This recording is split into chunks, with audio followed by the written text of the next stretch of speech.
Bertemu kembali dengan channel Pitutur Bakagung dengan saya Agus Yong. Masih dengan pitutur-pitutur dari mbah-mbah kita yang terdahulu. Apa kabar teman-teman semua? Semoga teman-teman semua dalam keadaan yang terbaik. Dan mari belajar untuk meyakini apa yang terjadi pada diri kita adalah yang terbaik untuk kita, walaupun pada situasi yang menyenangkan ataupun yang tidak menyenangkan. Yakin itu yang terbaik. Oke, kali ini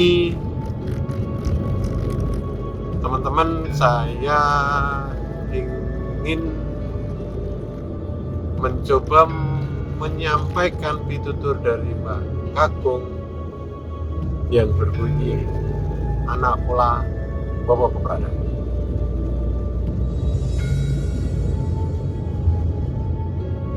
Anak pola bobo keberadaan ini terdiri dari 4 kata yang saya yakin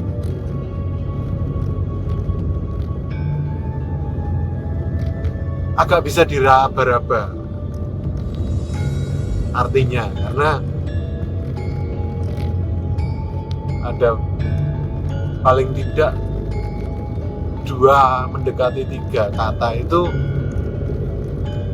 mudah diraba. Oke, kita mulai saja.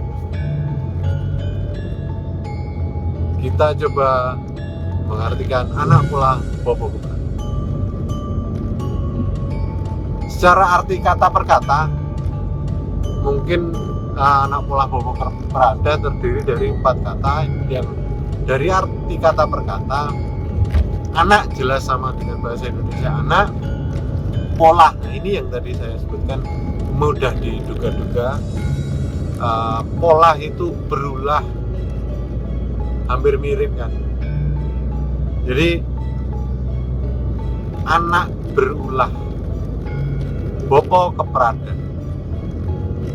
Bopo ini ya pasti semua teman-teman langsung bisa menebak bopo ini dari kata bapak.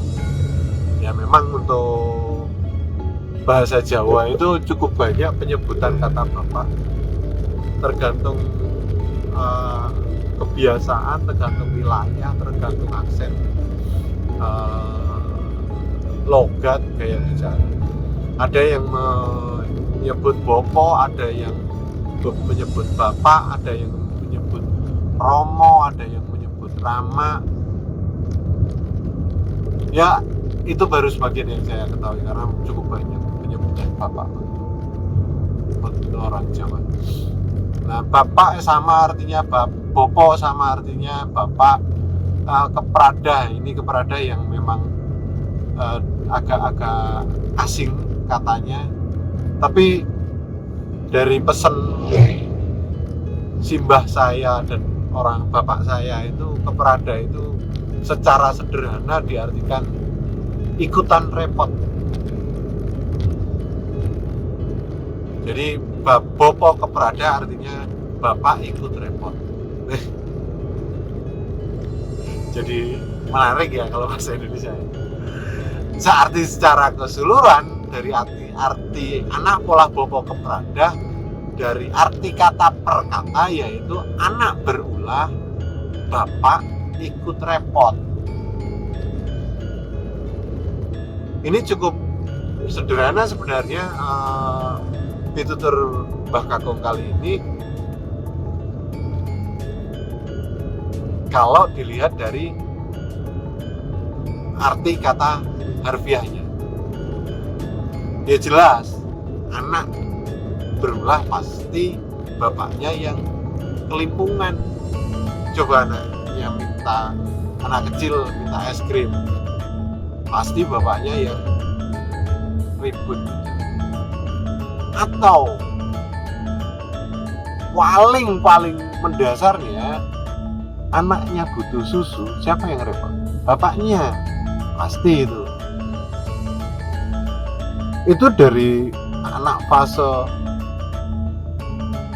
baru lahir sampai bapaknya nggak ada, saya rasa itu istilahnya nggak akan pernah habis.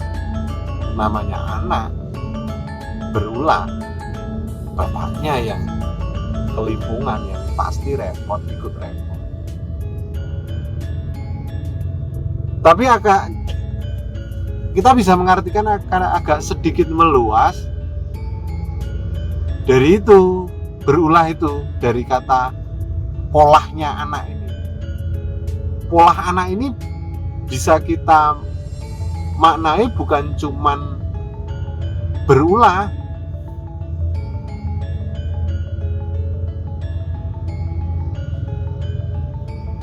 tapi bisa kita maknai kalau anak bercita-cita. Keperadanya jadi ikut berubah arti menjadi memberikan daya upaya. Jadi kalau artinya bisa jadi begini, anak polah bopo keperada, anak mempunyai cita-cita, orang tua, bapak ini juga melebar menjadi orang tua, gak cuma bapak ya, orang tua yang harus melakukan daya upaya.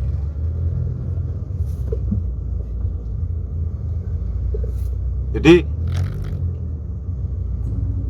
anak polah bopo keperada ini cukup fleksibel dalam pemaknaan. Ya mulur-mulur sedikit. Nah, relevansinya di zaman saat ini dapat kita baca atau dapat kita temukan pada berita-berita yang berseliweran di timeline kita, di reels kita, di short kita.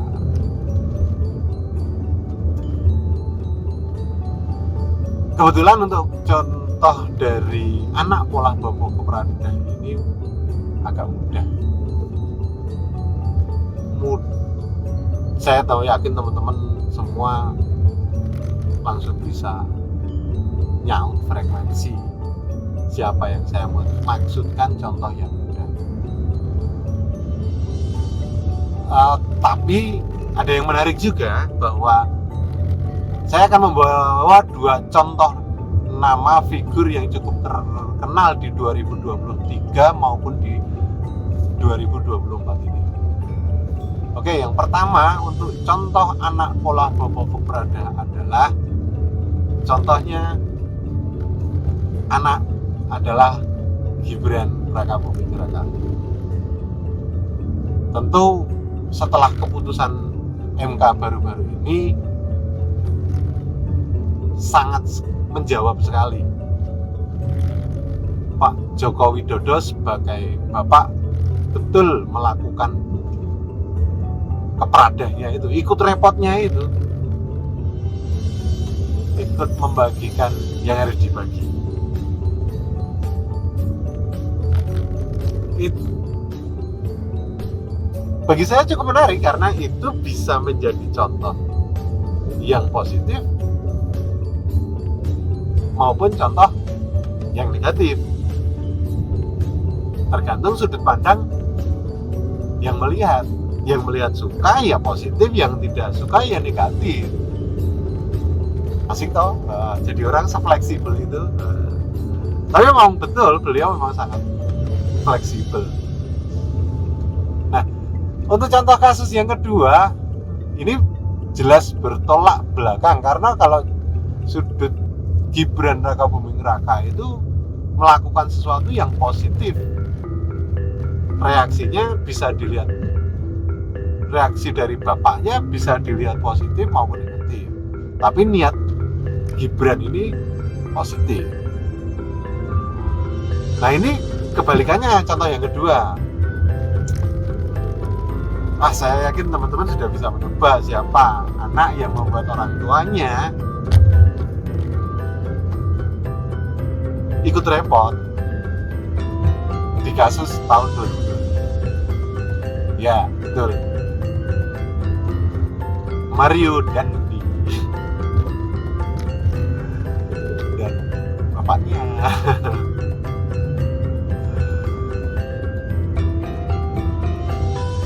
Kan gitu.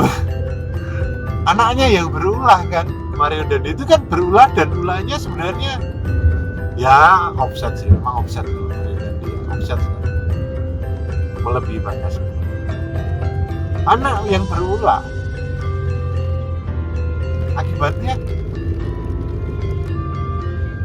nggak cuman orang tuanya yang repot, tapi seluruh kehidupan mereka.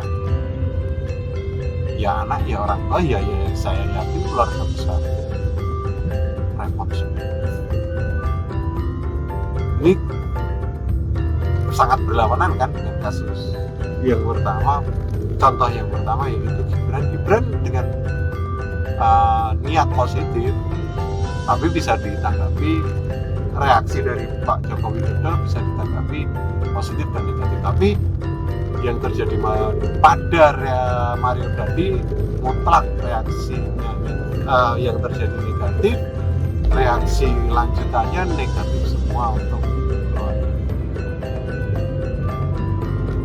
Walaupun kalau kita tanpa melihat negatif dan positifnya, Pak Joko Widodo dan Pak Rafael Alun Trisambodo sama-sama sebagai objek pada pitutur Mbah Kakung, anak polah Bobo Keperadaan. Sekian dari saya, Agus Yong, sampai